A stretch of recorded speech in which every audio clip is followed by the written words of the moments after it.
नमस्कार, मनी गुरु की इस खास पेशकश में आप सभी का स्वागत है। मैं हूं स्वाति रायना। मार्केट रेगुलेटर सेबी ने इन्वेस्टर्स के फायदे के लिए जारी किया है स्विंग प्राइसिंग मैकेनिज्म। अब ये स्विंग प्राइसिंग मैकेनिज्म क्या है, ये समझना बेहद ही जरूरी है। इस पर आज हम चर्चा करने वाले हैं। कैसे डेट फंड के इन्वेस्टर्स को इसका फायदा होगा और कैसे बाजार के उतार चढ़ाव में जब भारी बिकवाली होती है, रिडेम्पशन होता है या खरीदे जाते हैं फंड, उसमें किसको नुकसान होता है, कैसे इस नुकसान से बचा जा सकता है, इसी तमाम बारीकियों पर आज हमारी चर्चा होगी। हमारे साथ आज जो खास मेहमान है, सबसे पहले उनका परिचय करा देते हैं। मनी फ्रंट के फाउंडर मोहित गांग हमारे साथ है। मोहित, आपका बहुत स्वागत है मनी गुरु में। Hi Swati, thank you so much. तो क्या खास आज के शो में हम चर्चा करने वाले हैं, जरा उस पर सबसे पहले एक नजर डाल लेते हैं। आज शो में हम समझेंगे डेट म्यूचुअल फंड में स्विंग प्राइसिंग क्या है, स्विंग प्राइसिंग से निवेशकों पर क्या असर पड़ेगा, डेट फंड में निवेश करने से पहले आपको क्या देखना है, साथ ही डेट में कितने तरह के रिस्क हैं जो आपके लिए समझने और जानने हैं जरूरी।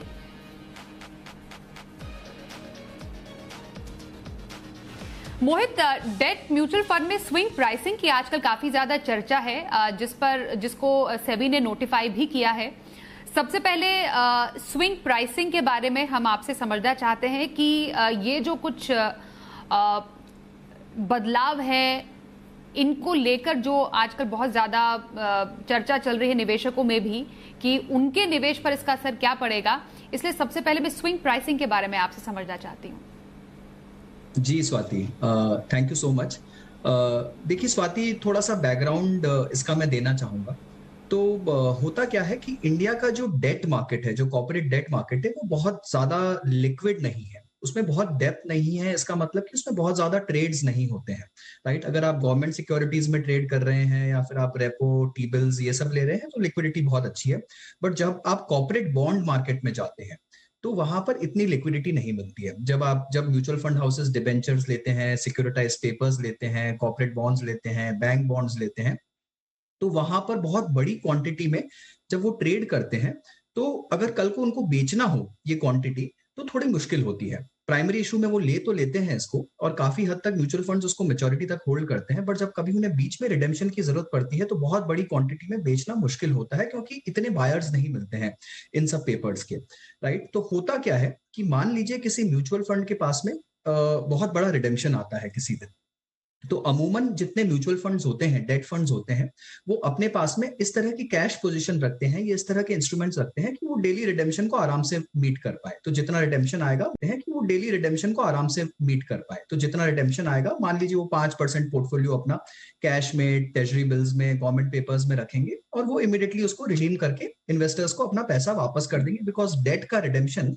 T+1 डे में देना होता है, मतलब अगले ही दिन इन्वेस्टर्स को पैसा देना होता है।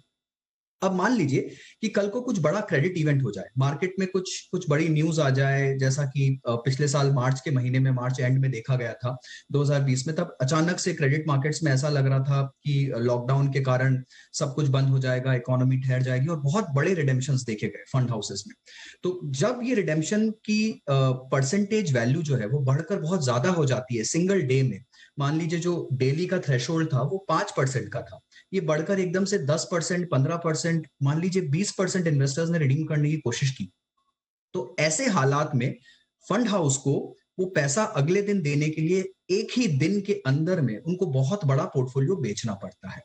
और जैसा मैंने आपको बताया कि इंडियन मार्केट इतना डीप नहीं है, यहाँ इतने कॉर्पोरेट बॉन्ड के बायर्स नहीं मिलते हैं, और जब हालात ऐसे हो जाते हैं, जब थोड़ा रिस्क आ जाए तो बायर वैसे भी भाग जाते हैं, राइट। तो ऐसे में जो बेचने वाला फंड हाउस है उसको अपनी वैल्यू को तोड़ना पड़ेगा, उसको प्राइस गिरानी पड़ेगी, तब जाके उसे बायर मिलेंगे। तो ये जो प्राइस गिरती है, इससे फंड की एनएवी जो है वो इरोड होती है, फंड की एनएवी कम हो जाती है। जिस इन्वेस्टर ने रिडेम्पशन डाला वो तो अपना पैसा लेके उस दिन निकल गया, बट क्योंकि फंड हाउस ने मार्केट में डिस्ट्रेस सेलिंग किया, उससे वो जो बॉन्ड्स थे उसके पोर्टफोलियो में, उसके प्राइसिंग जो थी वो बहुत गिर गई। वो प्राइसिंग अब ऑन अ रेगुलर बेसिस भी वो प्राइसिंग आपकी मार्कडाउन हो चुकी है। जो पहले मान लीजिए किसी बॉन्ड का प्राइस 100 रुपए था, वो मार्कडाउन होकर आपको अब 90 रुपए पे आ गया है।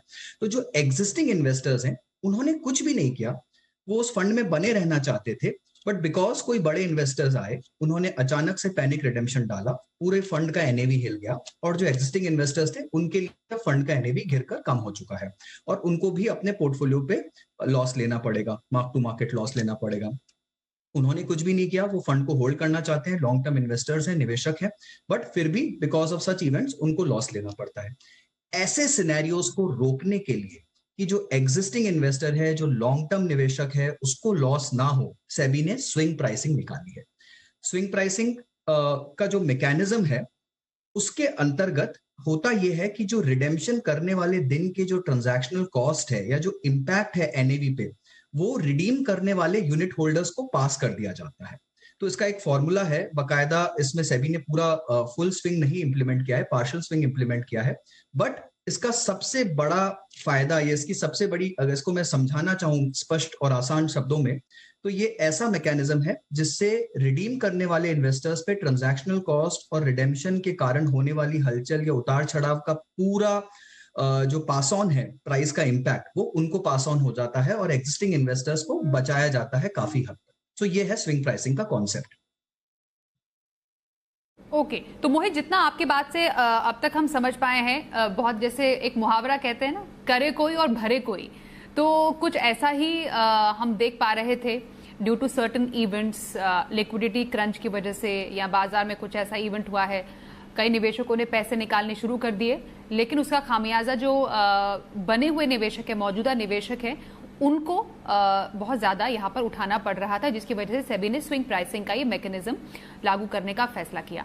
कब से ये फुल फ्लेजेडली लागू होगा, ये समझना चाहेंगे आपसे। और एक जो हम इम्पैक्ट की बात करते हैं निवेशकों पर, जो कि रहना चाहते हैं, वो जो बहुत जल्दी जल्दी रिडेम्पशन नहीं करते हैं, या जो बने रहना चाहते हैं फंड में, और एक और बात क्लियर करना चाहते हैं कि कैसे डेट फंड्स में इसको लागू करने की बात की गई है, ये भी निवेशकों के लिए समझना जरूरी है। जी जी, मैं एक छोटा सा एग्जांपल लेके इसको समझाने की कोशिश करता हूं स्वाति।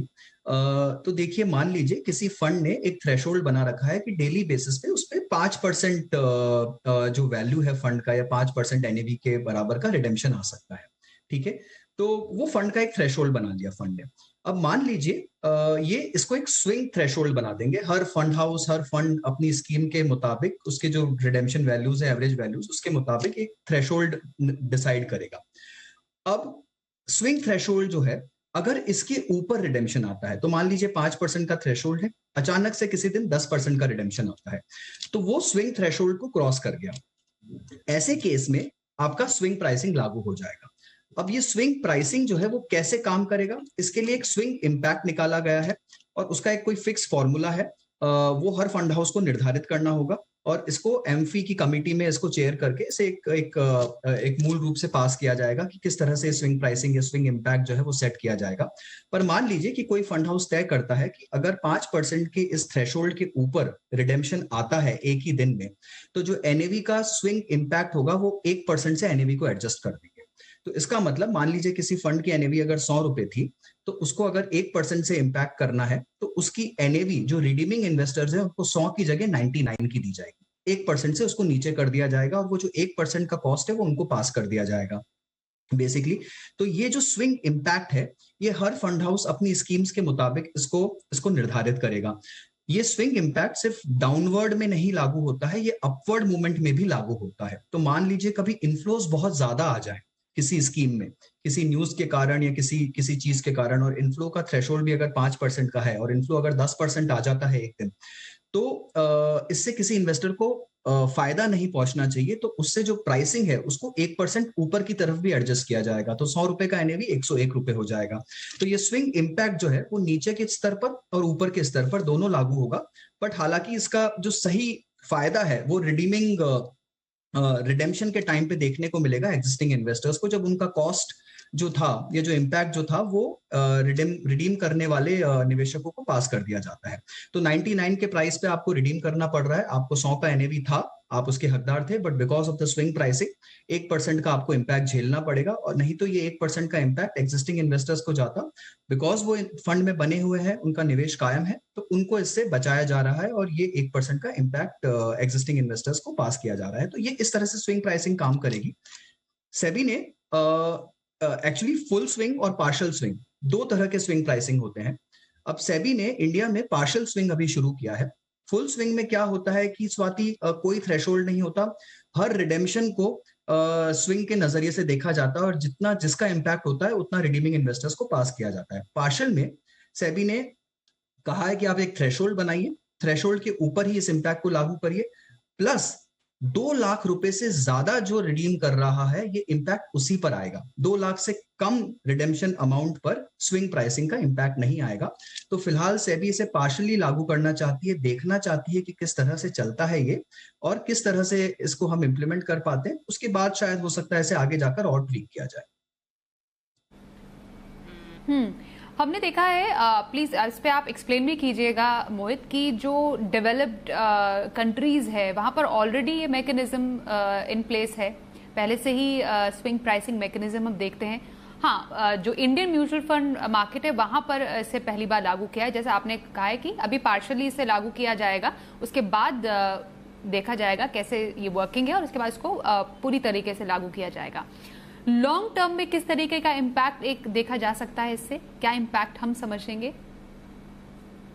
जी Swati, develop countries mostly US European markets में स्विंग प्राइसिंग काफी टाइम से लागू की जा चुकी है, बिकॉज ग्लोबली डेट मार्केट्स जो होते हैं वो कम लिक्विड होते हैं इक्विटी मार्केट्स की तुलना में। इक्विटी मार्केट्स में ये प्रॉब्लम नहीं आती है, बिकॉज अगर आप एक छोटा स्मॉल कैप फंड भी चला रहे हैं तो उसमें काफी हद तक आपका पोर्टफोलियो लार्ज कैप का रहता है, कुछ अच्छे स्टॉक्स रहते हैं जो लिक्विड होते हैं और आप फिर भी अपने पोर्टफोलियो को लिक्विड कर पाते हैं और वहां पर रिडेम्पशन विंडो भी 3 दिन का होता है, तो इतनी अर्जेंसी नहीं होती, आपके पास टाइम होता है रिडीम करके पैसा इन्वेस्टर्स को वापस देने का।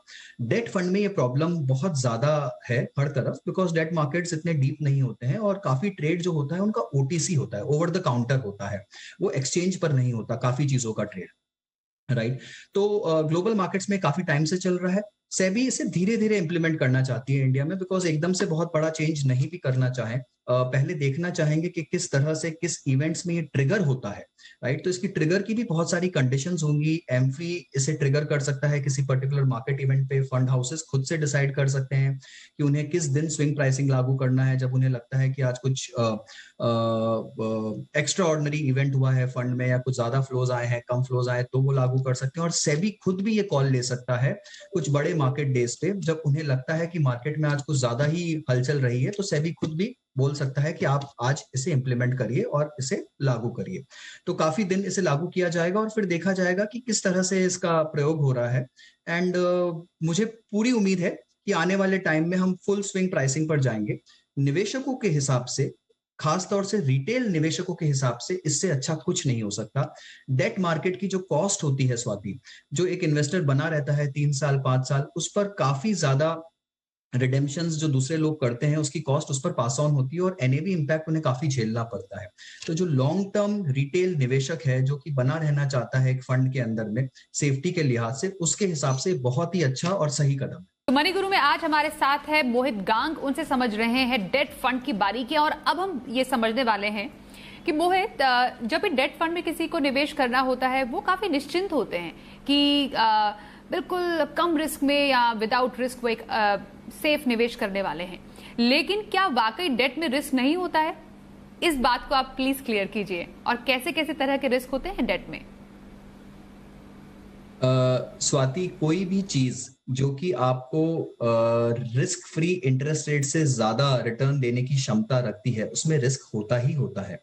और रिस्क फ्री रिटर्न से मेरा मतलब है कि आप एक सेफ रिटर्न का वो ले लीजिए, मापदंड ले लीजिए। आप चाहे तो 1 साल के एफडी को एक रिस्क फ्री रेट समझ सकते हैं, हालांकि 10 year government of India bond की रेट को रिस्क फ्री रेट कहा जाता है अमूमन डेट मार्केट में। बट अगर एक रिटेल निवेशक की लिहाज से देखूं तो 5 या 6% से ऊपर अगर आप रिटर्न की अपेक्षा रखते हैं, जो कि आजकल 1 साल की एफडी का रेट चल रहा है लगभग 5% के आसपास, तो वहां पर कुछ ना कुछ रिस्क होगा ही होगा। कोई भी डेट फंड रिस्क से परे नहीं है। इनफैक्ट कोई भी ऐसा इंस्ट्रूमेंट जहां आप निवेश करते हैं, पैसा अपना निवेश के लिए डालते हैं, चाहे वो इक्विटी हो या डेट हो, उसमें आप मानकर चलिए किसी हद तक रिस्क है। डेट में अलग तरह के रिस्क होते हैं। डेट में आपको बहुत दूसरी चीजों का ध्यान रखना पड़ता है, और डेट में भी बहुत ज्यादा वोलेटिलिटी हो सकती है। तो आप किस तरह के निवेशक हैं, किस तरह का फंड का चुनाव करते हैं डेट में, आपका जो टेनर है, जो अवधि है निवेश की, वो कितनी लंबी है, ये सब चीजें बहुत मायने रखती हैं डेट में, स्वाति। तो कितने तरीके के रिस्क से आम तौर पर जो निवेशक हैं उनको दो चार होना पड़ता है जब वो डेट इंस्ट्रूमेंट में निवेश करते हैं, और चाहे जाने अनजाने में भी शायद उन्हें मालूम ना चलता हो कि डेट में एक्चुअली ये तरीके के रिस्क हैं। कितने प्रकार के रिस्क हैं डेट में निवेश करने के? जी स्वाति, जब हम डेट की बात करते हैं तो इसमें हमें तीन चीजों का ध्यान रखना पड़ता है कि यील्ड्स क्या है पोर्टफोलियो में, पोर्टफोलियो का क्रेडिट क्वालिटी क्या है, और पोर्टफोलियो का ड्यूरेशन क्या है, राइट। और इन तीनों के इर्द गिर्द ही डेट के जो रिस्क है, वो सारे रिस्क इन तीनों के ही फ्रेमवर्क में लागू होते हैं।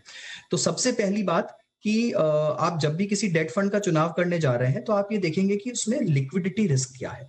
लिक्विडिटी रिस्क यानी कि उसके पोर्टफोलियो के जो पेपर्स हैं वो कितनी आसानी से फंड मैनेजर कल को बेच सकता है। कल आप रिडीम करने जाएं, या फिर मान लीजिए उस फंड के बहुत सारे निवेशक एकदम से रिडीम करने जाएं, तो क्या फंड मैनेजर उसे एक दिन में पूरा बेचकर पैसा वापस ले सकता है या नहीं ले सकता है।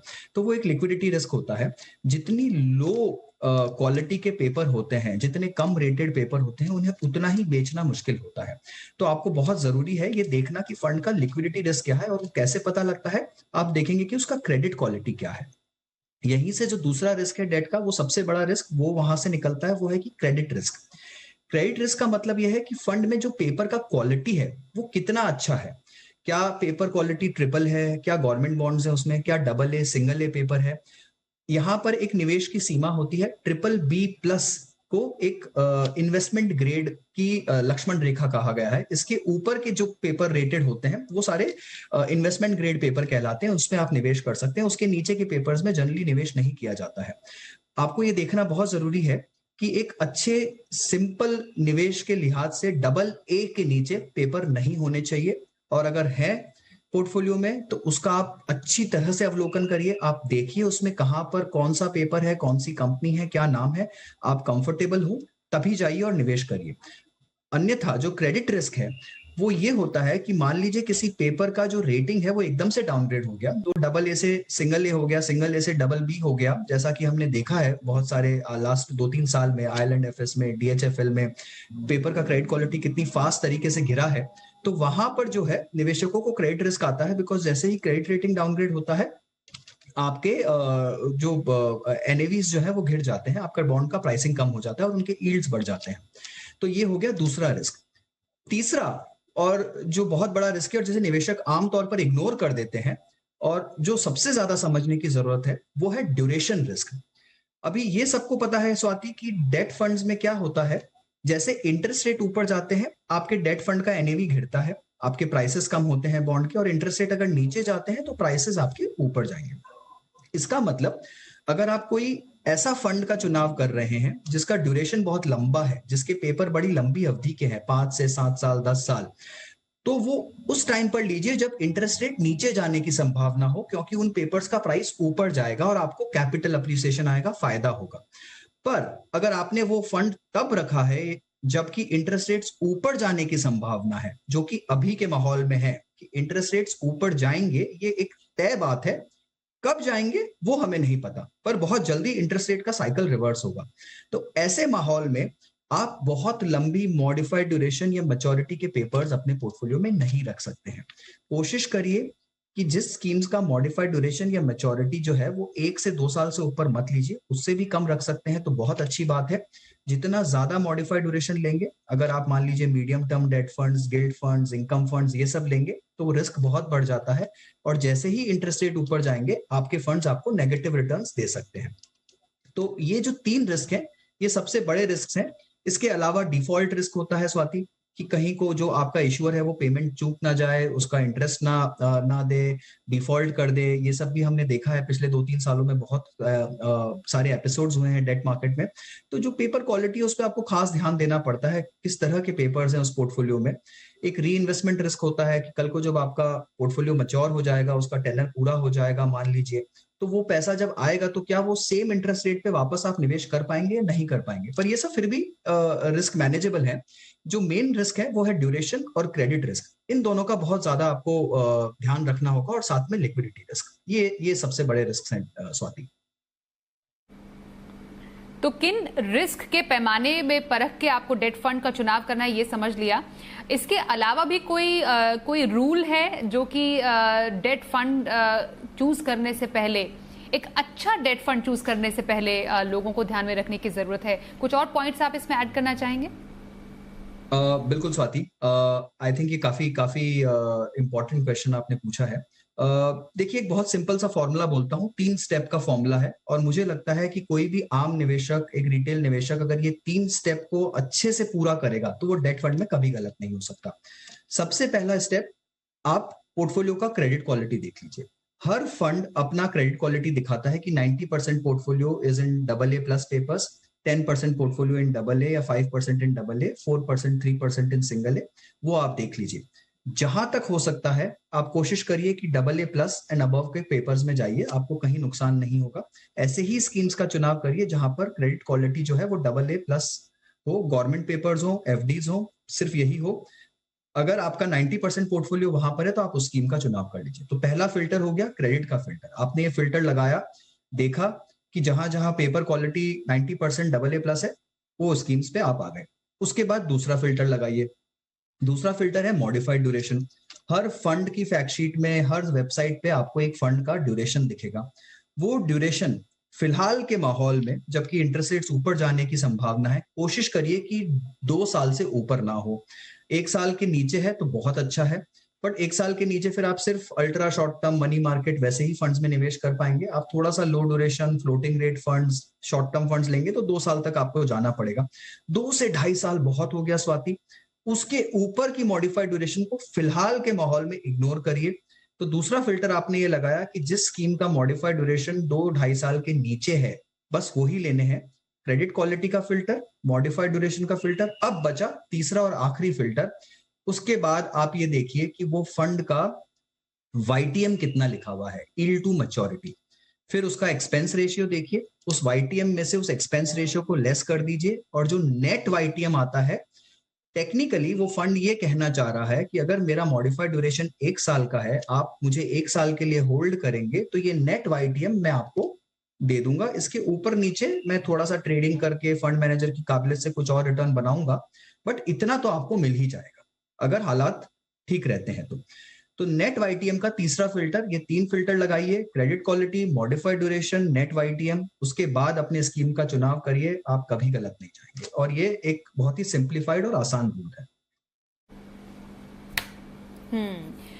तो डेट को अगर आपको अपने पोर्टफोलियो में शामिल करना है, डेट फंड को आपको अपने पोर्टफोलियो में शामिल करना है, तो आपको किन पैरामीटर्स, किन पैमानों पर परख कर अपने पोर्टफोलियो में डेट फंड को चूज करना चाहिए, इस पर बहुत ही अच्छे ढंग से मोहित गांग ने बताया। हमें बहुत शुक्रिया मोहित, आप हमारे साथ आज मनी गुरु के इस पेशकश में शामिल हुए।